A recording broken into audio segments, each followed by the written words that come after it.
are here with Doug from Harbor Sweets. Let me try one of your chocolates. Now, what do we have here? This is our Sweet Sloop, almond butter crunch in sailboat-shaped white chocolate. Is it fat-free? Oh, absolutely.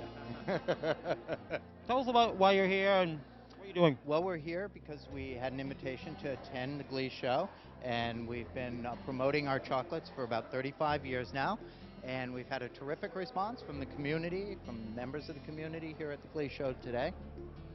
And we've been very pleased with the response and people knowing Harbor Sweets and still enjoying that, aren't you? It's very good. Now, who is behind me over here? Okay. And where do you sell Harbor Sweets? Salem? Melrose, Massachusetts. We have a store called Sweet Thoughts on Main Street. And you can buy it in many, many stores and throughout New England. We're just one of their top stores, of course. We've been selling it for 18 years. As long as we've been in business. How do you support the GBTL community? Well, we're very involved with them, always. We try to be there for them in many, many different ways, you know. So I think it's really important for them to know that there are businesses and many things that gay people who run all these businesses and do these things. I think that it's important even as role model to the fact that gay people are in every part of life and every aspect of it. Are you partners? Yes. How long you been together? 38 years. Are you legally married in Massachusetts? No, I got to get to know them better. We don't want to rush into anything. Now, a lot of young people, I think it's very easy for young people to come out nowadays. How is it for you guys coming out, and how did you deal with homophobia in your life? I'm asking everybody this question. Very different than today. However, it wasn't that really difficult because you learned what it was and you learned to get along with it.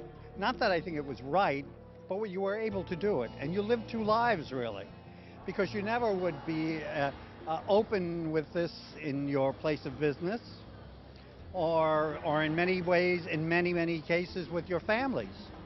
Yet you were able to go on and live a gay lifestyle and be happy, but it's certainly much better now because you can be yourself and open, and you don't have to turn it on and off constantly.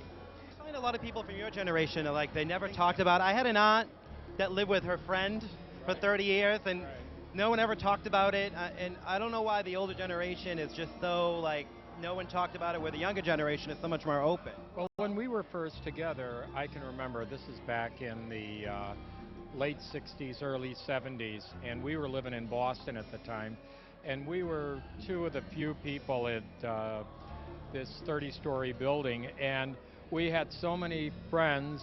They knew everything, but it was just because the way we treated them, the way they treated us, it was reciprocal, and there was never an issue. It never was, and it's the same way today. We have so many friends, and it's not an issue, and it's not a story where we delve into things and tell you everything personally, like straight people don't. Respect. Exactly, exactly. And it's worked very well. Now plug your website. You have a website if people want to order your candies online. I know Mother's Day is coming up. Yep. So you want to get your sweets at Harbor Sweets, of course. So we got to buy something for our moms. And you can visit Harbor Sweets at www.harborsweets.com. Excellent. Well, thank you for talking to us today, you guys. It was a pleasure. Thank you. We appreciate it. And I'm trying another chocolate here because I just hate chocolate. Mmm.